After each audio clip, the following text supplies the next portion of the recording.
if you're here watching this video, chances are you're a man. You probably work in tech, finance, maybe sales. And all you can think right now is, God, when is this woman just going to step on me? Right? I nailed it, didn't I? Well, I never step on a man the first time we meet. So, looks like you're going to have to stick around.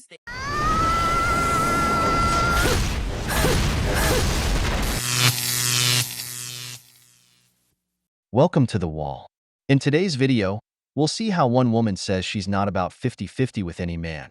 Another claims that single women are the happiest, and finally, a woman who says that men are predators. Make sure to smash that like button and subscribe to the channel.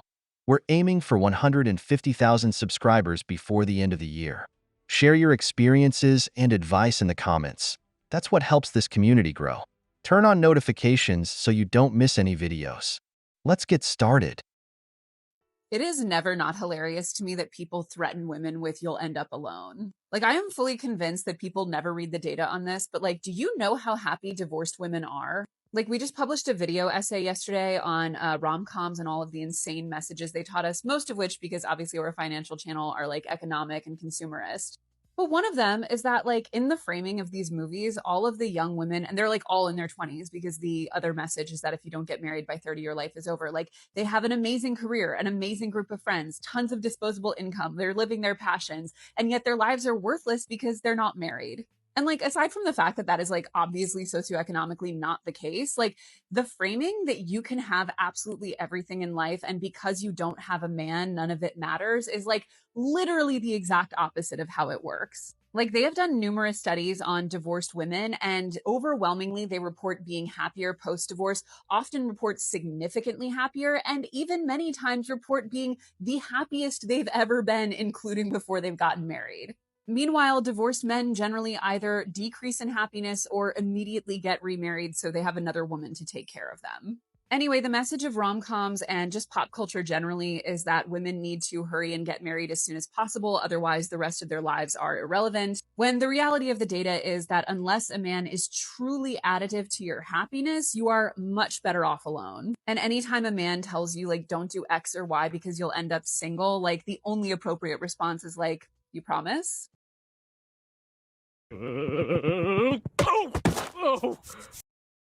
Divorced women are the happiest because divorce is the best deal for them. Many go from having nothing to joining the middle or upper class with just one settlement. Proof? Look at the wealthiest women in the world. Most got there thanks to divorces, not their own efforts. But beware, the reality isn't so rosy. Single mothers and lonely women are the ones who suffer the most when times get tough. In this country, many of them end up below the poverty line, working in service jobs where they rely on their bodies to survive. That's why men remarry, because they know facing life alone and depending on a single job is a huge risk. Independence sounds great in movies, but in reality, many women end up unhappy, alone, and without anyone to care for them when they need it. That fantasy of being better off alone works well until reality comes knocking. Christian wives, can I just let you in on a little secret about what is slowly destroying your husband? It says in the book of Proverbs 12:4, an excellent wife is the crown of her husband. I bet you that's your goal, that you want to be the crown of your husband, the most precious thing to him. But she who brings shame is like rottenness to his bones.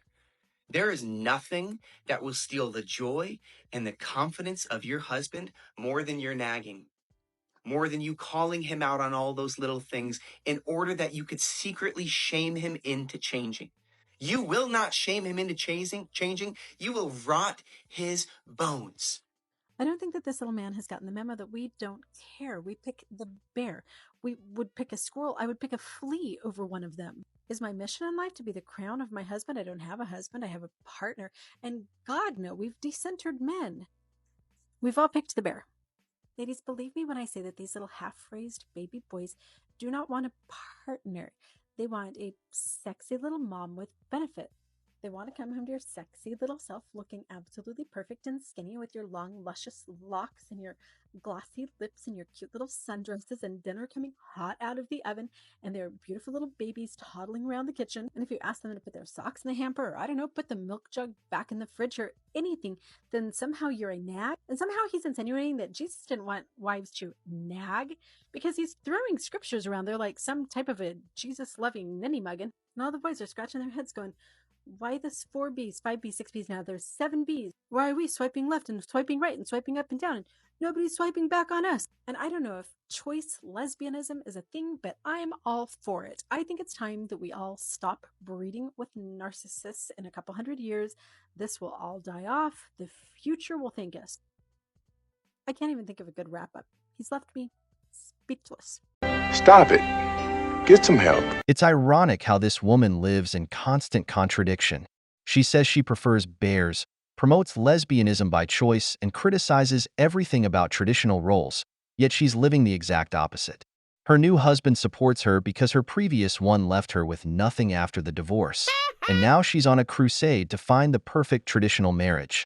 Independence? No. What she's looking for is comfort under the protection of another provider man. The funniest part is how these women, who've spent most of their lives as housewives, are the loudest about preaching that others shouldn't be. It's the classic case of misery-loving company. They blame men for everything, even when they depend on them to maintain their lifestyle. But of course, the "I'm independent" narrative sells better when someone else is footing the bill. Honestly, you can't make this stuff up. Because the whole reason why you can't appreciate a man is because you've never respected him in the first place. Uh-oh. Fuck them. Fuck their feelings. Why the fuck would we respect men? They're our predator. Like, they're literally, if we were put out in nature, they're the ones we should fear. Oh my god, this woman's dog definitely stepped on a bee. So I don't know if you know this, but we are in nature. This is not a simulation. And most men are not preying on anything except for Little Caesar's extramost bestus and the gargoyles in Elden Ring. But I'm gonna let you finish. Fuck yeah, I'm gonna manipulate them.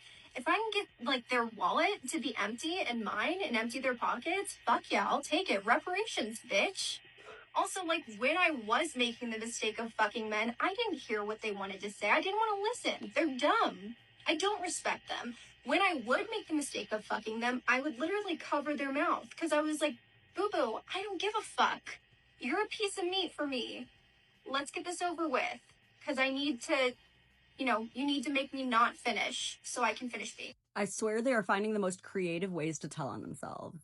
This isn't even like if you squint, you can kind of see the predatory behavior. It is right there. It is a giant red flag factory. And it's almost like she realized how bad it sounded at the end there as she started stuttering. Hurry up and make me not finish so I can finish being here. Like, I guess at least you don't respect yourself either. Everything she just described about her own behavior is her being the predator. And then look at this follow-up clip. Why would I willingly let a man into my life? So I can be fucked over? So I can be manipulated? Oh, you mean exactly the thing that you said you do to men. You really managed to wrap up that projection in a pretty little bow, didn't you? And they all love to justify this with the whole, well, men did it first, so that's the only reason I'm doing it thing. The whole chicken and the egg thing doesn't matter because you're both chickens. Like, do you see what I'm saying here? If your response to seeing people behave like monsters is to become a monster, you're not a better monster. And I'm going to be very real with you. If you are indeed covering men's mouths during intercourse against their consent to silence them, I hope you get slapped with every essay conviction in the book. Something tells me you going to prison would be a win-win for all of us. You can finally be in a place where there are no men, and men can be in a place where they're safe from predators like you. Absolutely agree. This woman deserves a beer for how clearly she exposes her contradictions. Now, the other woman with the glasses radiates more testosterone than many men, and it seems she likes the same things they do, if you know what I mean. But let's get to the important part. We live in a world built by men. Everything you use to live comfortably, from the streets you walk on to the phone where you spew nonsense, exists because men created it. But of course, they'll never acknowledge it. There are experiments where women are put on one island and men on another. The result? Within 24 hours, The women had to be rescued because they were dehydrated and without water. In their minds, they think they can live without us, but as the saying goes, it's not the same to call the devil as to see him arrive. Only when they face real emergencies do they realize the importance of men, though they'll never admit it. Brother, this isn't a simulation. Reality always speaks louder than empty words. Remember that they were saying that you stopped messing with them at one point because of 50-50? Is there water? Where did the water go? What is the question? The who? 50-50. Remember they were saying that you said he was cheap? Or they were saying that you were... Oh, the splitting the bills. The splitting 50-50, yeah. The 50-50. Yeah. Remember, what was the tea on that? Yeah, do I look like anybody that would split anything? So you guys broke up at that point because... No, this is the question. Do I look like I would go 50-50 on bills? No. Okay. So yeah, that was ridiculous. Ironically, she goes to ask, do I look like I would go 50-50? I don't think you really want the answer now, do you? Because the ones that are ignorant and keep talking about, oh, I don't want to go 50-50. Oh, the guy needs to pay for everything, even if we're not together, even if we're just in the dating phase. Oh, he has to pay for everything, even though he's not my husband. And there's always some BS when it comes to the money. I'm going to tell you one thing. You know who are the ones that are so loud about, oh, I'm not going to go 50-50. The ones that look just like a streetwalker. The ones that look like they are literally on OF selling their body. Because why? Because you expect for a man to pay for everything. Yet, in the same sentiment, you say you're so independent. So which one is it? You need a man to pay for everything so that you can go ahead and keep all your money from this amazing career that you are so worried about? Let's be honest here. This is just another welfare request. This is just another money grab. Men don't want to be a welfare check. Making a remark like that just sounds absolutely asinine. And, yeah. A lot of men, especially strong masculine men, they don't want no parts of being the welfare department for a woman. No man wants to become the ATM for this type of woman. If a woman can't support you or take care of you and your interests, cut her loose, brother. Women like this always end up alone, crashing hard against the wall. When their beauty starts to fade, they try to land one last big score, getting a ring. But what do they bring to the table? We're not just talking about money. They won't even do anything for you, like care for you or support your goals, because they're selfish and convinced they deserve everything just for being women. That's why you see them in their 30s still looking for a husband, thinking they're the prize.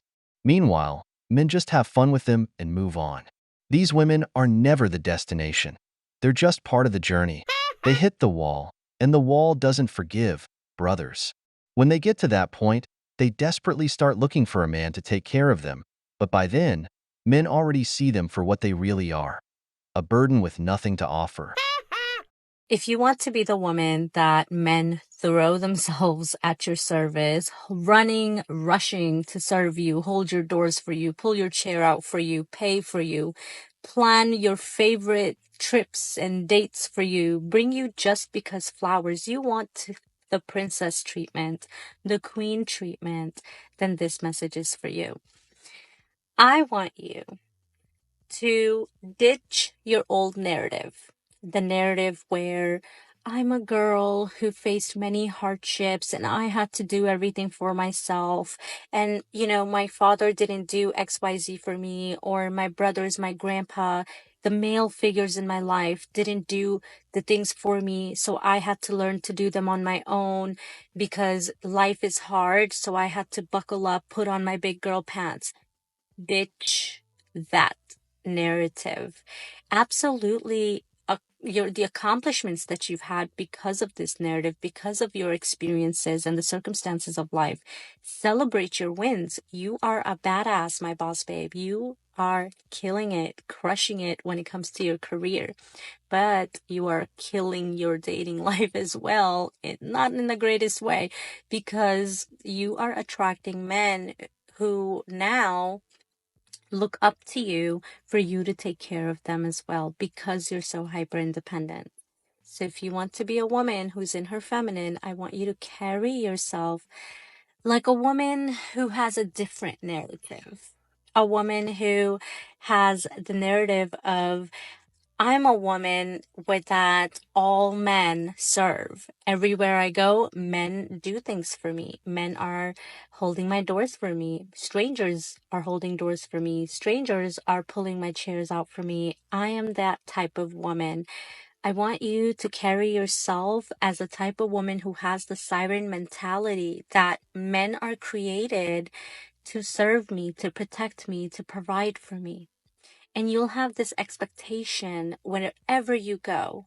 Even if it's like a 20-year-old boy or a 60-year-old man, you will have the expectation. You will naturally move to the side so that your door will be held for you. And don't act surprised when they do it.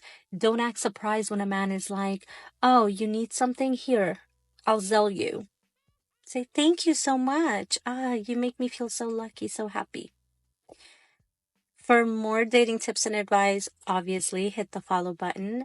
But I also want to say, if you're a woman who is ready like yesterday to live the soft life, be in a relationship with a provider man, have the relationship that you really, really want, I encourage you to click the link in my bio and grab my free dating guide, step by step, how to go from single to happily married. Hey, bro. What? Oh my God! The message this woman is putting out isn't entirely bad, but the problem lies in how she's selling it. She frames it as take advantage of men instead of teaching women to be feminine and vulnerable with their partner. For a woman with high masculine energy, who spent her whole life being independent and adopting a boss mentality, this message is like pouring gasoline on a fire. Instead of building a balanced relationship, it fuels a narrative of emotional dependency disguised as empowerment. It's no secret that women with high masculine energy tend to attract feminine men. That's why we see so many men today becoming simps, handing over control to women who don't know how to support and care for a partner. If a woman wants a man to treat her like a princess, she needs to qualify herself as a queen for her king. This means showing him love, taking care of him, supporting him, and making him feel valued. A man who feels appreciated will always take care of his woman, because men are protectors by nature. If you want flowers, show your partner what you like.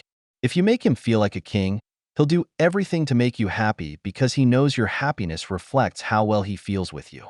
That's how reciprocity works in a real relationship. We've reached the end of the video, but before we go, here are some questions for you. What do you think about women who don't like the 50-50 dynamic? Is it true that single women are the happiest? If you enjoyed the video, make sure to give it a thumbs up, subscribe to the channel, and hit the notification bell. Your support means the world to us and motivates us to create more content. Stay tuned for the next exciting video from The Wall.